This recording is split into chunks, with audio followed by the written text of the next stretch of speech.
Hello you, my name is Laurier and welcome to the Old Dirty History channel. This video right here is the final installment of my Henry VIII little mini series. I don't know why I keep calling it my little mini series because it's pretty long.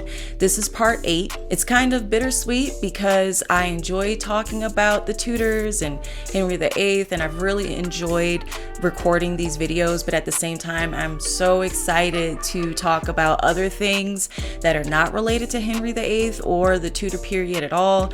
And I have some really awesome topics that I want to cover that I hope you guys will enjoy. So keep an eye out for that. And of course, if you're new to the channel or you're not new and you just haven't subscribed yet, go ahead and click that subscribe button and the like button. And what the hell, share with a pal. And finally, before we get started, I'd like to say that I am not an expert historian, just getting that out of the way. I am a student and a lover of history, and I just like to talk about it. While we're not perfect and we all make mistakes, if I say anything inaccurate or outdated, please feel free to leave a comment below, or you can shoot me a line at olddirtyhistory@gmail.com.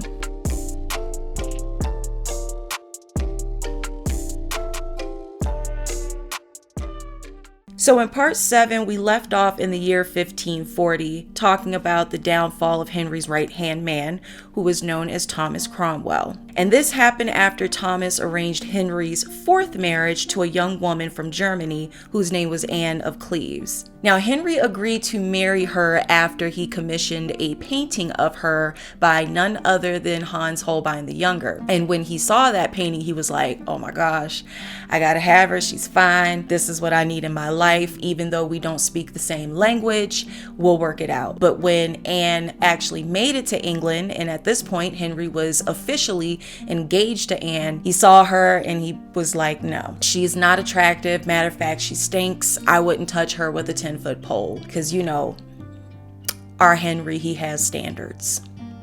But by this point, you know, all the documents have been signed, agreements have been made, and has risked life and limb to get all the way from Germany to England by some raggedy boat. The deal was sealed. There was no turning back. There was too much on the line at this point. And so poor old Henry was stuck with this ugly duckling. And I say that being sarcastic. This is Henry we're talking about. Like, it's Henry. And so Henry blamed this misfortune on his man Cromwell because Cromwell played matchmaker and he set a whole arrangement up. But in the end, after he married Anne, he was finally able to get his divorce.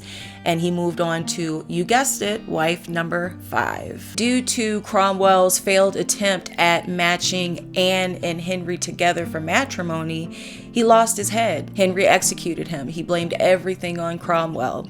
And I find it interesting how willing Henry was to just execute his friends. I mean, yes, Cromwell was his advisor, but we're talking about a king here. Kings can't just walk down the street to the local Barnes and Noble or the local club or whatever and make friends and meet people like normal people can do. Or at least in the Tudor context, I guess the local tavern, I don't know, whatever they did. So it was whoever Henry was around, essentially.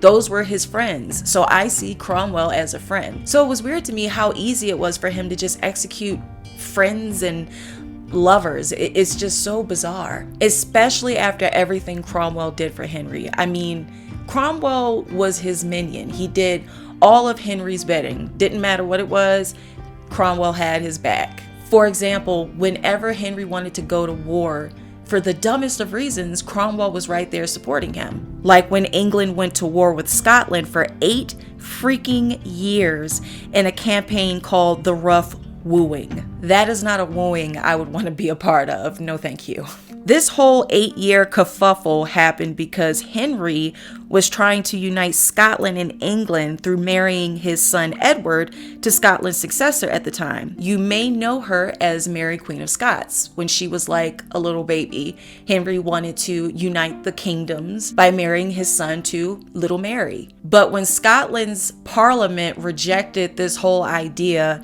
all hell broke loose. Henry was pissed. So much so that he was willing to go to war. Anyway, it was wars like this that Cromwell did Henry's bidding for to support the war, like fudging the country's currency so that Henry could pay for his wars. And when I say fudging, I mean taking their silver coins and just watering them down with copper so that he can stretch the coinage to be able to finance the wars and support a country. He was able to do his wars, but in the end, it completely destroyed England's economy. So much so that it affected just everyday people trying to make a living like a merchant. England started to get a reputation that their coinage was trash, and so outsiders who wanted to trade, they were like, no, we're not touching that. So it was really hard to do business with people from outside nations if you were in England because of that reputation of the coinage. And because of all this, Henry actually ended up getting the nickname Old Copper Nose, and it's related to his face on the side of the coin, and of course the money. The tainting of the money. And it was Cromwell who oversaw this tainting of the money. And what did it get him in the end but headless? But on the day that Cromwell was executed, guess what Henry was up to? He was marrying his 5th wife. That's what Henry was doing while his best friend was being put to death. And matter of fact, before he was even put to death, Henry was already wooing Miss, would you submit to a wooing by a gentleman caller?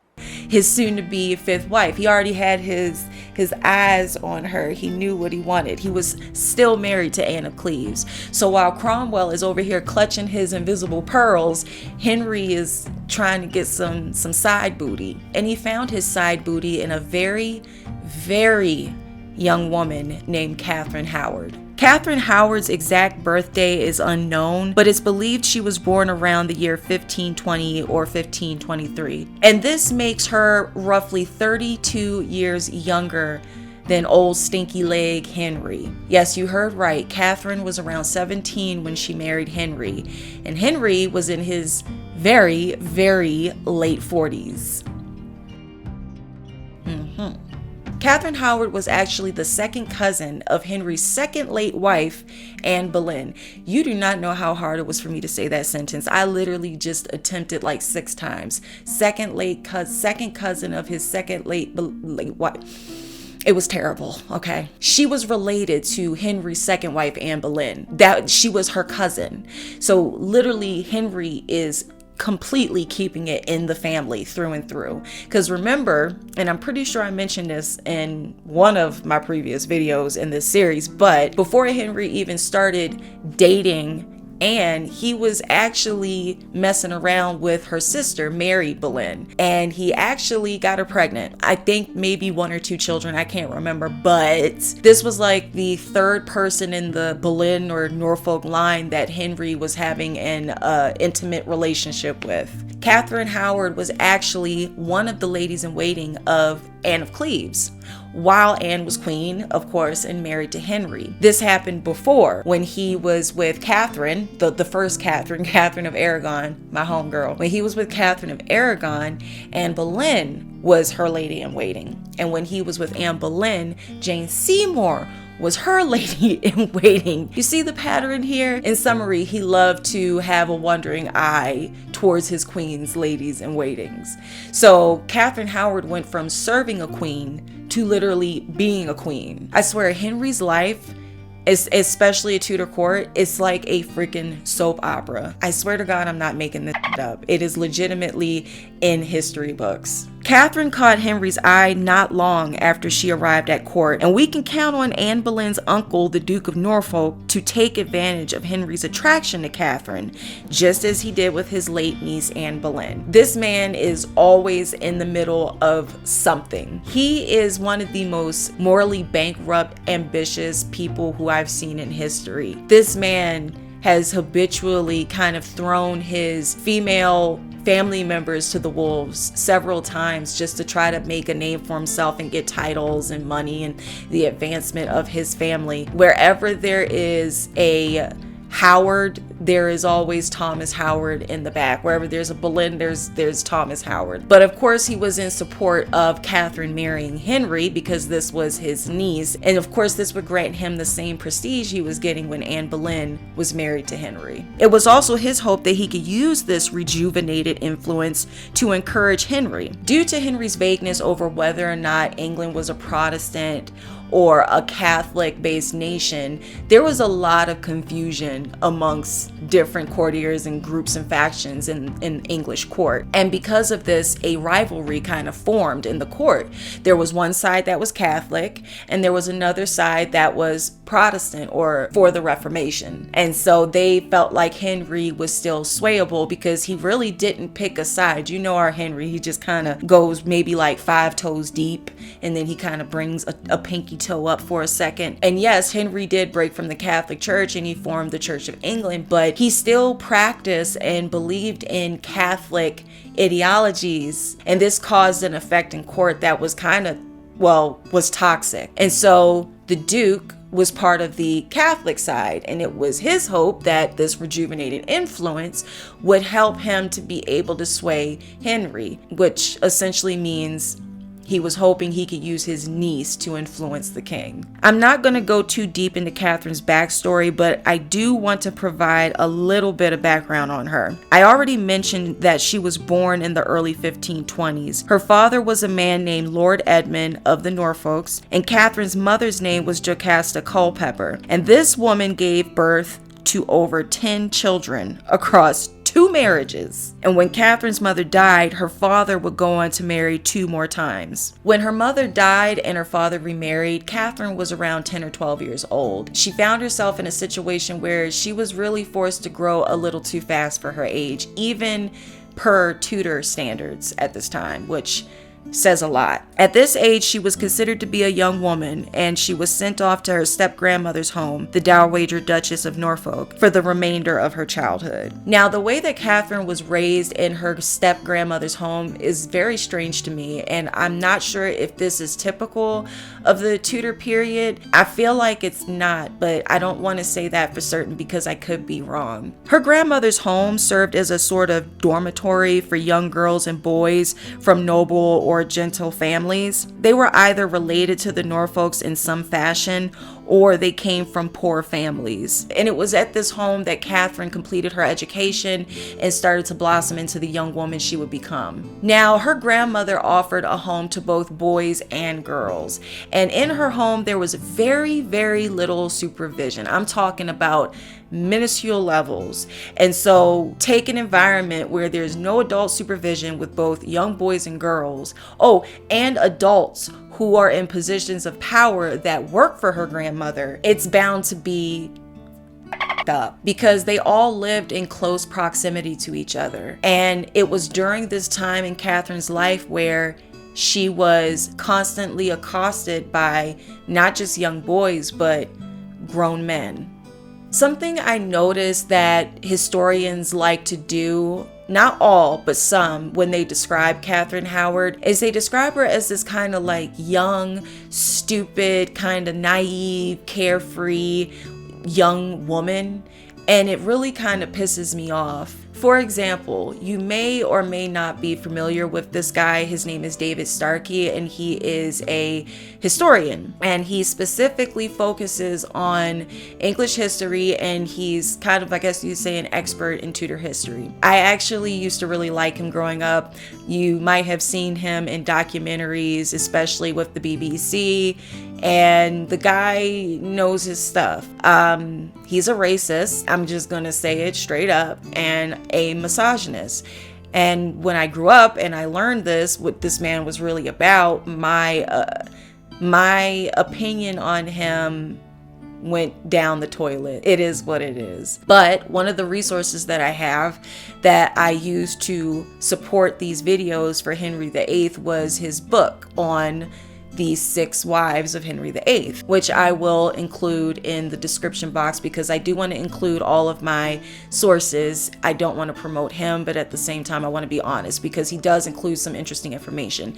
Anyway, if you're not familiar with David Starkey, he is what I like to call a celebrity historian. In his book, 6 Wives, the Queens of Henry VIII, the moment he introduces Catherine Howard, he accuses her of knowing how to attract men with a skill beyond her teenage years, perhaps indeed beyond her supposedly virginal state when she met Henry. It really pisses me off that these male historians are describing this child, because she was a child at this point in her life, as this kind of like sexual, devious being, like kind of how historians have described Cleopatra. And I just find it to be completely repulsive. It wasn't until recent years that historians started to think of a different perspective where Catherine was actually being groomed by people who were in positions of power. So it took them long enough, but they finally got there. But David Starkey isn't one of those historians who has taken upon that specific approach to Catherine's life. So anyway, she's frequently described as this hypersexualized woman by historians, but I like to call a spade, okay? And in Catherine's case, the spade starts with the letter R and ends with the letter E. Catherine was a child when she was living with her step-grandmother and was not capable to consenting to any sexual acts with grown men who solicited her for sex. One such man that Catherine found herself in a relationship with was a man named Henry VIII. And Henry was employed by Catherine's step-grandmother as her teacher. I'm not going to go very deep into this relationship due to the time that I have, but I will say that it's believed that they did not have sexual intercourse, but this man who was responsible for Catherine's well-being pursued her sexually. And this was just one of more grown-ass men who pursued Catherine at this home. The next in our lineup was a man named Francis Dereham, who was Catherine's step-grandmother's secretary. And he would give Catherine gifts in exchange for her affections because she was a child. Oh, and he was her cousin in some way, shape, or form. This is pretty common in the Tudor period. Apparently, being a cousin would be a positive on someone's Tinder profile during this time. Allegedly, at some point in their relationship, they became intimate, and it got to a point where they were actually referring to each other as husband and wife, and that they intended to marry eventually. This grown man was literally playing house with this girl at her grandmother's house as an employee of her grandmother's. Like, I just want to put that in perspective. And this relationship would actually lead to both of their downfalls in the end. I hope you didn't think that Catherine's story ends well when I introduced her. Oh, no. Catherine was not one of the few lucky ones like Anne of Cleves. Henry and Catherine wed on July 28, 1540. And just like with all the other queens, I have to share with you guys what her motto was as Queen of England. Catherine's motto was "No other wish but his." Sounds familiar, doesn't it? I feel like she was modeling her motto after Henry's third wife, Jane Seymour, the one who was very submissive to Henry, the one who could do no wrong, that passed away after childbirth, that Henry just kind of memorialized in his head as the perfect wife because she didn't live long enough to piss him off. I think that she was modeling her motto after Jane's. And just a little quick reminder, Jane's motto was "bound to obey and serve." See the parallels there? Unfortunately for Catherine, though, her position as queen did not last long. Not long after they were wed, Catherine was actually accused of having an affair with a man named Thomas Culpeper, and he was a courtier and friend of Henry's. Allegedly, they would plan these little Netflix and chill sessions right underneath of Henry's nose with the help of some other people at court. There was actually a letter uncovered that was written by Catherine to Culpeper that revealed her affectionate nature towards him. When Henry first caught wind of this, surprisingly, he didn't believe it. I know. And I'm sure that you're just as surprised as me. And guess who else was surprised. His courtiers, his advisors, because they were so used to Henry just completely believing everything when it came to the dirty little secrets or rumors or what have you about his previous wives. So when he was approached with this information, people were thinking like, that's it, she's screwed, done deal. And he's like, no, I need evidence. I mean, before, somebody could have literally pointed a finger at one of Henry's wives and said, witch! And he would have been like, lock her up, post haste. This time, Henry actually wanted to do his due diligence, and those letters proved to be the evidence. And also an interrogation commenced. And from this interrogation, it was revealed that Catherine and Culpeper allegedly had planned to get married prior to her marrying Henry. And what happened at Catherine's step-grandmother's house was also revealed. And of course, being that this was the Tudor period, what happened to Catherine was not labeled as underage, non-consensual sex. It was labeled as she's a harlot, and that she did not reveal to the king her sexual past. And Catherine actually spoke up and said that she was raped by Manox, but they didn't believe her. Initially, Culpeper and Catherine denied the affair, but after several testimonies and the letters were revealed, Catherine was stripped of her title as queen and imprisoned on November 23rd, 1541. And the quote-unquote relationship I mentioned previously that Catherine had with Francis Durham at her step-grandmother's house, that also came out. And all of this was an issue because Catherine was supposedly a virgin when she married Henry. And so on December 10th, 1541, Culpeper was beheaded and Durham was hanged, drawn, and quartered. And both of their heads were placed on spikes on London Bridge. And then on February 13th, 1542, young Catherine was executed. Oh, and I forgot to mention, just like with Anne Boleyn's downfall, the Duke of Norfolk, Thomas Howard, he made sure he got as far away from Catherine Howard as humanly possible when all of that stuff came out. Catherine's story just makes me so sad and so angry. She was 19 when Henry had her executed. Almost her entire life, she was taken advantage of by people in power, specifically men. And her downfall is just horrible. It's horrible. She barely lived a life worth living. One day I would like to do a video on just Catherine Howard. Oh, and I read apparently that Anne of Cleves was happy about Catherine's demise because she looked at this as a possibility for her to become queen again. And why any woman would want to do that, God only knows why. You got out once, why would you want to try your hand again? That makes no sense to me. Whether that's true or not, I have no idea. But one of the sources I use says this. Now, her brother, I could believe. Apparently, her brother really wanted to get Anne back in that queen's chair, desperately. While Henry was supposedly grieving over the death of Catherine Howard, Anne's brother kept bugging Henry and his privy council about the possibility of him taking Anne back. And they kept telling this man over and over again, Henry is grieving, he's not interested, please go away. But Anne's brother would not stop there. He just kept doing it over and over again. He'd send a message, he'd come and visit. Hi, want to go out for lunch? Will you marry my sister? Good morning.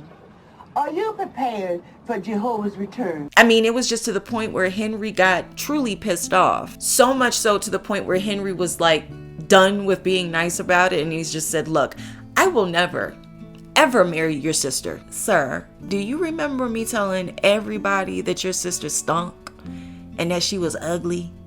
Do we really want to go through this again? And Anne was in such a great place. You know, Henry was truly taking care of her financially. But of course, that's not enough for some people, especially men living back in this period. They wanted more power, more wealth, more prestige, more. Usually Henry would already have a side piece lined up to be his next wife. But in the case of Catherine Howard's death, Henry actually didn't have anybody ready. He was all about Catherine Howard when they were together. But that wasn't until a year after Catherine Howard's execution that Henry would find wife number 6. And her name was also Catherine. The woman who would become Henry's sixth wife was Catherine Parr. She was born in August of 1512 as the first child of Sir Thomas Parr and Maud Green. Surprisingly, she was not related to the Duke of Norfolk. Good for her. However, funny enough, Henry's first wife, Catherine of Aragon, was her godmother. Oh, and Henry and Catherine Parr were cousins. Distant cousins, but cousins nonetheless. Prior to marrying Henry, Catherine was actually married twice before. Of those two previous marriages, she never conceived a child. Before Catherine actually marries Henry, though, she was genuinely interested in marrying another man who was Henry's second, God, it's so hard to keep up at this point, who was Henry's third wife's, Jane Seymour's brother. Catherine Parr, Henry's sixth wife, initially wanted to marry Jane Seymour's brother. And Jane Seymour was Henry's third wife, who passed away from childbirth. When Henry proposed to her, she found herself in a bit of a conundrum because, as I said previously, it's really hard to say no to the king. It could literally be a life-changing decision. You've got the man of your dreams on one side that you really want to marry, who you actually love, and then you got this crusty, nasty, tyrant, stinky leg guy on the other side who could kill you if you say no. Decisions. Soap opera. This whole period is just a soap opera. The other thing is, Catherine didn't want to marry Henry because everybody was aware of how he treated his wives at this point. It was not a mystery. It was not a secret. We've all seen the heads roll at the chopping blocks. Like, he is notorious at this point for running through so many wives and some of them not making it alive. Do I want to put myself in that position? Do I really? But do I have a choice? This was not a fate Catherine wanted to aspire to, but after she prayed on it, she decided she didn't really have a choice. So Henry and Catherine wed on July 12, 1643, making Catherine 31 when they married. What's really cool about Catherine is that she was really smart and she loved to learn. She was also the first woman in England who published a book under her own name, and it was called The Lamentations of a Sinner. Catchy. In this book, she talks about her own religious experiences and she promotes religious concepts created by Martin Luther. Catherine was a supporter of the Reformation and she was very vocal about it. You see, when Catherine officially agreed to marry Henry, part of her reasoning behind it was that she believed that God wanted to give her this mission to convert Henry, to make him see the light. I see the light that burns! In regards to the Reformation and get him completely away from Catholicism. So it was her responsibility to make sure that Henry wasn't being influenced by the Catholic faction. What's also really cool about Catherine Parr is that she was involved in policy making for a time. For example, she formed a great relationship with Henry's children, and she influenced Henry's decision to pass what was called the Third Succession Act in 1543. Because of Catherine, both Elizabeth and Mary, Henry's two daughters, were brought back into the line of succession. So of course, Henry's son Edward was the first in the line of succession for when Henry dies, because during this period, the oldest boy was the first to inherit the throne, and then anyone after that comes. And remember, Henry disowned both Mary and Elizabeth at different times based on how much their mothers pissed him off and what his agendas were per who he wanted to marry at that time. Catherine formed a great relationship with his daughters because now they're back in the line of succession. And this was all because of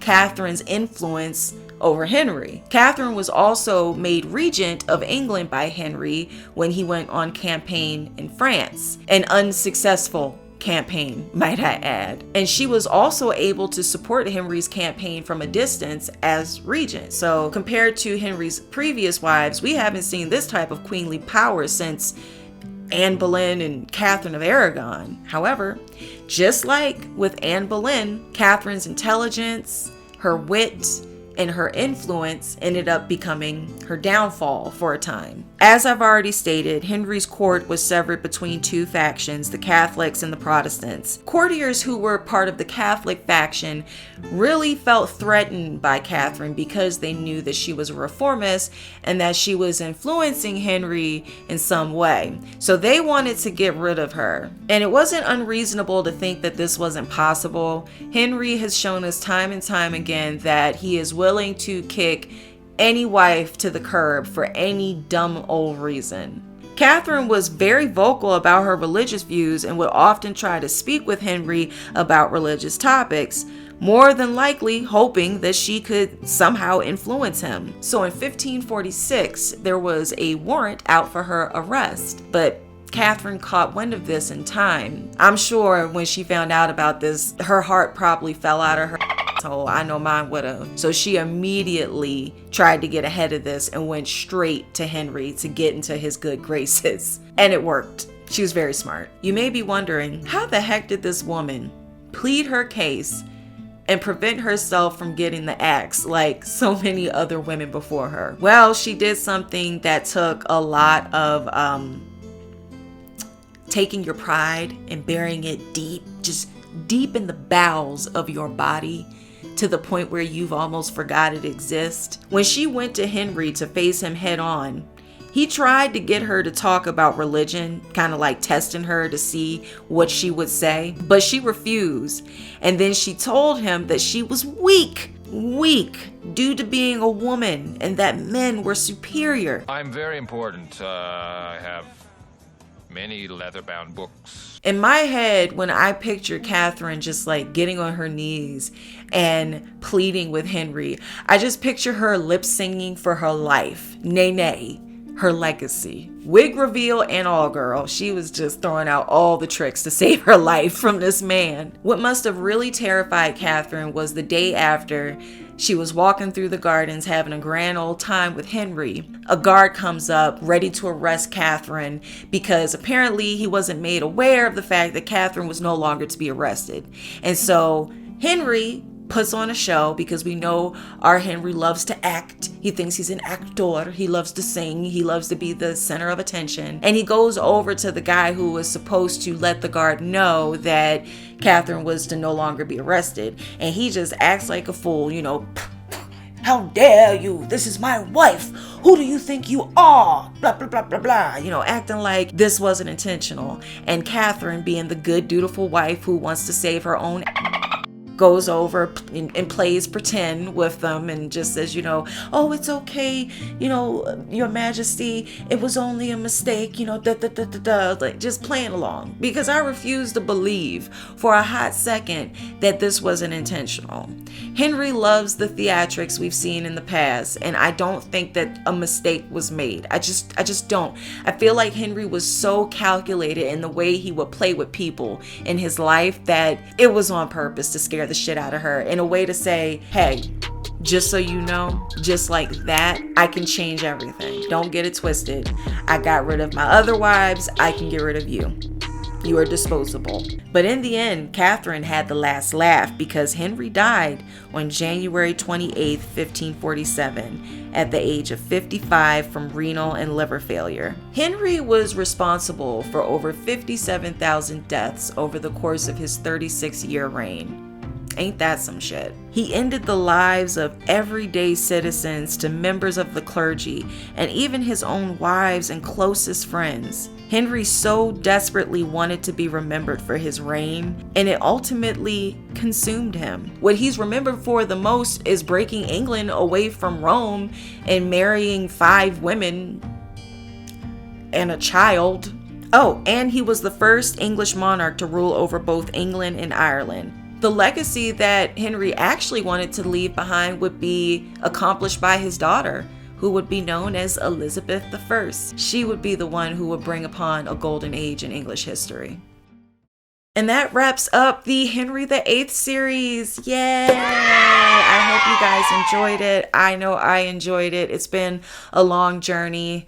Like I said, bittersweet, but time to move on to some new topics. If you are interested in more information about Henry, because there's so much I didn't cover, because there's so much to this man's life, so many different characters at play that really influenced him and the course of English history. So I will include all of the sources that I use in the description box below. Also, keep an eye out for more content because it is now the summer and I'm a full-time graduate student, and so I'm on summer break and I'll have a lot more free time. So I'm hoping to push out a lot more content and cover a lot more topics. So keep an eye out for that. Thank you so much for watching as always. Until next time, bye-bye. Perfect.